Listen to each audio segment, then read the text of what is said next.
कहानी की शुरुआत 5000 साल पहले दिखाते हुए होती है, जहाँ पे हम एक जालिम राजा को हुकूमत करते हुए देखते हैं। एक वो भी वक्त था जब ये शहर आजाद हुआ करता था, लेकिन अब इस जालिम राजा ने यहाँ के लोगों को अपना गुलाम बना लिया है। ये राजा यहाँ के सभी लोगों से जमीन की खुदवाई करवा रहा होता है। असल में इसको एक ऐसे मटेरियल की तलाश थी, एक ऐसी चीज की तलाश थी जो इसको जादुई ताकतें दे सकती थी, और इस वजह से ये पहले से ज्यादा ताकतवर हो जाता और इस शहर पे नहीं बल्कि पूरी दुनिया में ही हुकूमत कर सकता था। बेसिकली इस मटेरियल का नाम एटर्नियम है, जिसकी मदद से ये एक ऐसा ताज बना लेगा जिससे ये अपने अंदर सुपर हीरो वाली पावर्स को हासिल कर सकता है। यहाँ पे मामूल के मुताबिक मजदूर खुदाई कर रहे होते हैं और उसी दौरान एक मजदूर को वो एटर्नियम पत्थर मिल जाता है, जिसको वो जालिम राजा हासिल कर लेता है और बहुत जल्द ही अपना वो ताज भी बना लेता है, जिसको पहनने से उसे बहुत सी ताकतें मिलने वाली हैं। इसी बीच में हम एक छोटे लड़के को भी देखते हैं जो कि उस जालिम राजा के खिलाफ खड़ा हो जाता है। वो गाँव वालों को समझाता है कि हमें इस जुल्म से बचना चाहिए, हमें उसके आगे नहीं झुकना चाहिए। लेकिन जब जालिम राजा को पता चलता है कि ये तो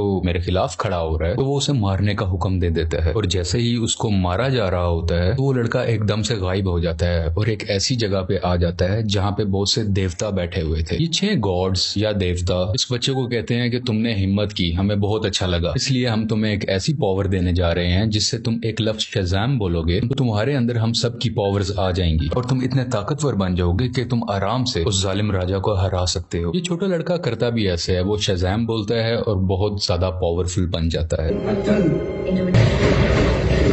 और फौरन ही वो उस राजा के महल में आ जाता है, जहाँ पे वो अपना शैतानी ताज पहन रहा होता है कि उसके पास बहुत सी पावर्स आ जाएं। लेकिन जो छोटा लड़का जो शज़ाम बोलने के बाद अब बहुत पावरफुल बन चुका है, वो वहां आके तबाही मचा देता है और सबको मारने लगता है। ये इतने गुस्से में होता है कि जालिम राजा के साथ साथ वहां के पूरे शहर को ही तबाह कर डालता है। और यहीं से कहानी जाती है 5000 साल बाद और हम प्रेजेंट का टाइम देखते हैं। अभी के टाइम पे भी हमें वही शहर दिखाया जाता है जहाँ पर एक गैंग ने पूरे तरीके से इस शहर पे कब्जा किया होता है। ये लोगों पे जुल्म कर रहे हैं, लूट मार कर रहे हैं, पूरी तरह से इस शहर को कंट्रोल में कर रखा है। असल में इस गैंग का एक ही मकसद है कि उस ताज को तलाश करना, यानी कि ये उसी क्राउन, उसी ताज को तलाश कर रहे होते हैं जो आज से 5000 साल पहले उस जालिम राजा ने बनाया था। वो खुद तो मारा गया था, लेकिन उसका ताज अभी भी कहीं ना कहीं इसी शहर में ही दफन है। अब हम एक लड़की को देखते हैं जिसका नाम एड्रियाना है। वो भी इसी ताज को ही ढूंढ रही होती है। ये लड़की पुरानी चीजों को ढूंढने में काफी एक्सपर्ट है, क्योंकि ये आर्कियोलॉजिस्ट है, यानी ये वो लोग होते हैं जो जमीन की खुदाई करते हैं और हिस्ट्री की बहुत सी चीजों के बारे में काफी मालूमात भी रखते हैं। तो ये लड़की एड्रियाना एक केव में जाती है, एक गार में जाती है, जहाँ पे काफी कोशिशों के बाद इसको वो ताज मिल भी जाता है। अभी एड्रियाना और उसके साथी इसी बात को लेके खुश हो ही रहे होते हैं तो हमें पता चलता है कि इसी का एक साथी जिसका नाम इस्माइल है, वो उसी गैंग के साथ मिला हुआ है जिसने पूरे शहर पे कब्जा कर रखा है। तभी इस्माइल अपने साथ आए हुए एक साथी को मार देता है और अपने गैंग के दूसरे लोगों को भी उसी गार में बुला लेता है।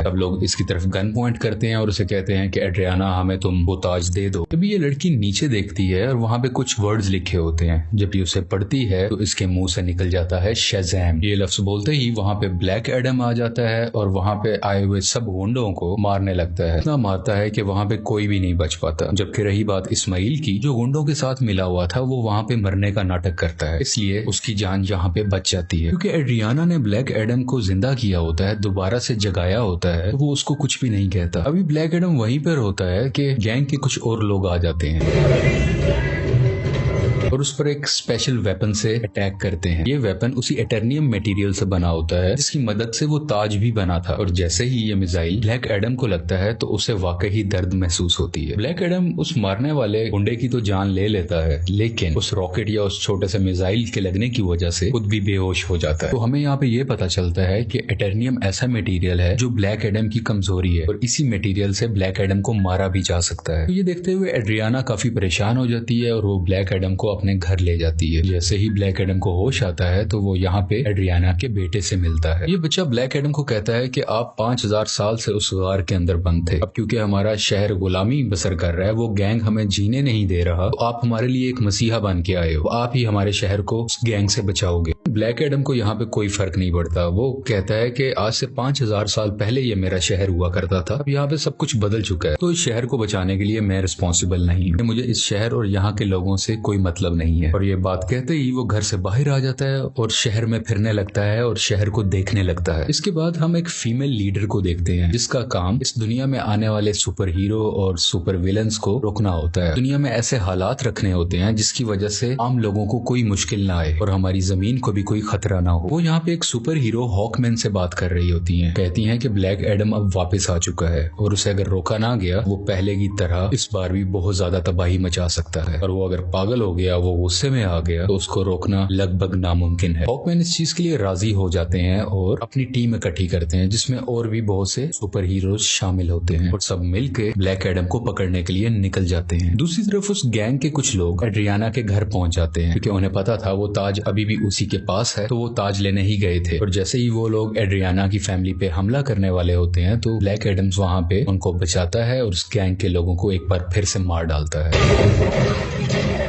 और बचे हुए कुछ लोगों से ये अभी फाइट कर ही रहा होता है, तभी उसी वक्त हॉकमैन की बनाई हुई टीम वहां पे आ जाती है और ये सब मिलके ब्लैक एडम से लड़ाई करने लगते हैं। लेकिन अभी भी ब्लैक एडम इन पर भारी था। वो गैंग के लोग और जस्टिस सोसाइटी की टीम दोनों मिलके भी इसका कुछ नहीं बिगाड़ पा रहे थे और आखिरकार ब्लैक एडम वहां से चला जाता है। ये जस्टिस सोसाइटी की टीम जो कि हॉकमैन की बनाई हुई टीम है, वो एड्रियाना के पास आते हैं और उससे मदद मांगते हैं कि तुम हमारी हेल्प करो उसको पकड़ने में। लेकिन एड्रियाना उन्हें कहती है कि तुम तब कहाँ थे जब हम पे ये जुल्म हो रहे थे, तुम लोगों को तो मैंने पहले कभी नहीं देखा। एक ब्लैक एडम ही है जिसने हमें बचाया, जब मैं मरने वाली थी तो उसी ने ही मुझे बचाया था। जस्टिस सोसाइटी के लोग कहते हैं जिसको तुम समझ रही हो कि वो तुम्हारी हिफाजत कर रहा है, वो बहुत खतरनाक है। आज से 5000 साल पहले भी उसने हमारे इसी शहर को पूरे तरीके से तबाह कर दिया था। और बिल आखिर ये लोग एड्रियाना को राजी कर लेते हैं और इसीलिए एड्रियाना इन सबको ब्लैक एडम के पास ले जाती है ताकि सब लोग बैठ के आपस में बात कर सके, ताकि वो दोनों एक दूसरे की बातों को समझ सके और इनकी आपस की लड़ाई आपस में खत्म हो जाए। तभी दूसरी तरफ इस्माइल जो कि एड्रियाना का साथी था, वो उसके घर में एंटर हो जाता है ताकि वो ताज वहां से ढूंढ सके और उसका इस्तेमाल अपने लिए कर सके। लेकिन जब उसे वो ताज नहीं मिलता तो वो गुस्से में एड्रियाना के बेटे को उठा के अपने साथ ही ले जाता है। यहाँ काफी चालाकी से इसका बेटा अपनी मदर यानी एड्रियाना को फोन कर देता है और सब कुछ बता देता है कि मुझे किडनैप कर लिया गया है, मुझे इस्माइल ने ही किडनैप किया है। सुन के ये काफी परेशान हो जाती है, इसलिए ये जस्टिस सोसाइटी और ब्लैक एडम से हेल्प मांगती है, मेरे बेटे को वापस लाने में मेरी मदद करो। और ये दोनों राजी भी हो जाते हैं और मिलकर उसके बेटे को ढूंढने लगते हैं। यहीं पर हॉकमैन उस गैंग के 2 आदमियों को पकड़ लेता है और मार के पूछने पे उसे पता चलता है कि इस्माइल कहाँ पे है।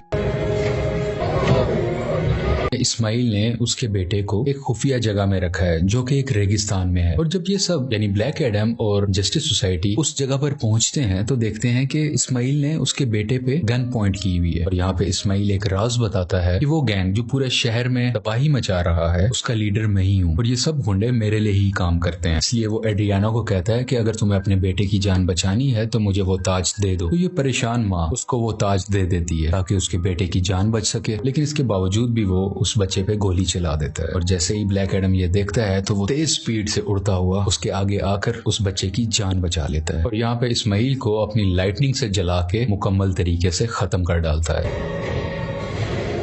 यहाँ पे ब्लैक एडम भी हॉकमैन से मिलता है और उसको एक बहुत बड़ा राज बताता है कि आज से 5000 साल पहले वो लड़का जिसने उस जालिम राजा के खिलाफ आवाज उठाई थी वो मैं नहीं था बल्कि वो मेरा बेटा था। और जब जालिम राजा मेरे बेटे को मार रहा था तो वो उसी वक्त वहीं से गायब हो गया था। इस चीज को देखते हुए जालिम राजा को बहुत गुस्सा आया क्योंकि अब वो मेरे बेटे को तो ढूंढ नहीं पा रहा था, तो उसने मुझे मेरे घर वालों को पकड़ लिया और हमें बहुत मारा पीटा। हमें इतने बुरे तरीके से मारा गया कि शायद कोई जानवरों पे भी ऐसा सलूक नहीं करता। देखते ही देखते मेरी वाइफ वहीं पर मारी गई और मैं भी तकरीबन मरने ही वाला था, तभी मेरा बेटा मेरे पास वापस आ गया जिसके पास बहुत सी शक्तियां थी, बहुत सी पावर्स थी और उसने अपनी सारी पावर्स मुझे दे दी। यानी कि अब सारी पावर्स मेरे अंदर आ चुकी थी। अभी हम दोनों बात कर ही रहे थे तभी जालिम राजा के लोगों ने एक बार फिर से हम पे हमला कर दिया। वहाँ पे मैं तो बच गया क्योंकि मेरे पास बहुत सी पावर्स थी, लेकिन मेरा बेटा मेरी आंखों के सामने ही मारा गया। अपने बेटे को मरता हुआ देख के मैं आग बबूला हो गया, यानी मुझे बहुत गुस्सा आ गया और मैंने जालिम राजा और उसके लोगों को तो मार दिया, लेकिन वो पावर्स, वो शक्तियां मेरे काबू में नहीं रही। मैं उन्हें कंट्रोल ही नहीं कर सका और देखते ही देखते ये पूरा शहर मेरे ना चाहते हुए तबाह हो गया।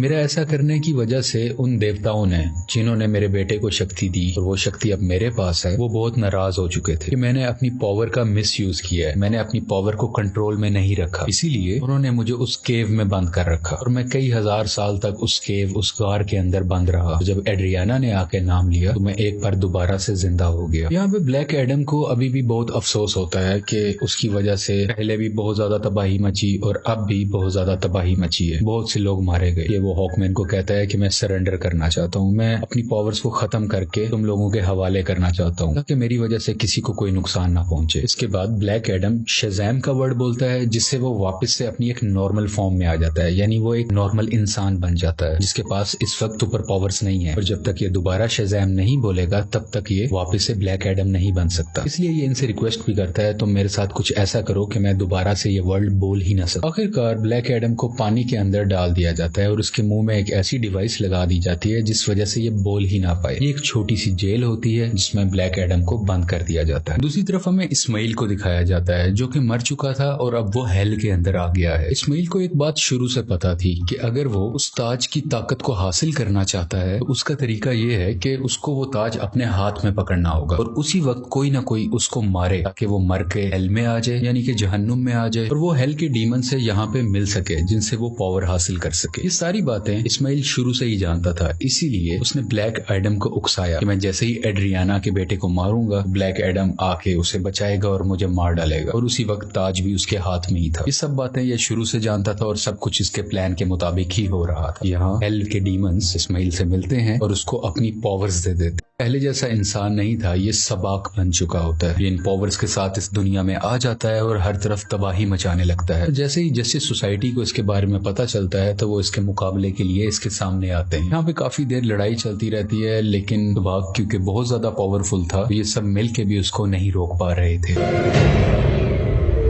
इसी जस्टिस सोसाइटी के एक और टीम मेंबर जिनका नाम डॉक्टर फेट है, वो अपनी मल्टीपल फॉर्म्स में आते हैं, मुख्तलिफ पावर्स का इस्तेमाल करते हुए सबाक को मारने की कोशिश करते हैं, लेकिन फिर भी कामयाब नहीं होते। और बहुत जल्द ये सब समझ जाते हैं कि सबाक को ब्लैक एडम के अलावा और कोई नहीं हरा सकता। इसलिए वो यहाँ पे टेलीपैथी के जरिए ब्लैक एडम से बात करने लगते हैं, को बताते हैं कि हमें तुम्हारी हेल्प की जरूरत है, और ये लोग यहीं से उसकी काफी हेल्प भी करते हैं ताकि वो खुद को आजाद करवा सके। वहाँ से निकलते ही वहाँ के कुछ सोल्जर्स को मारता है,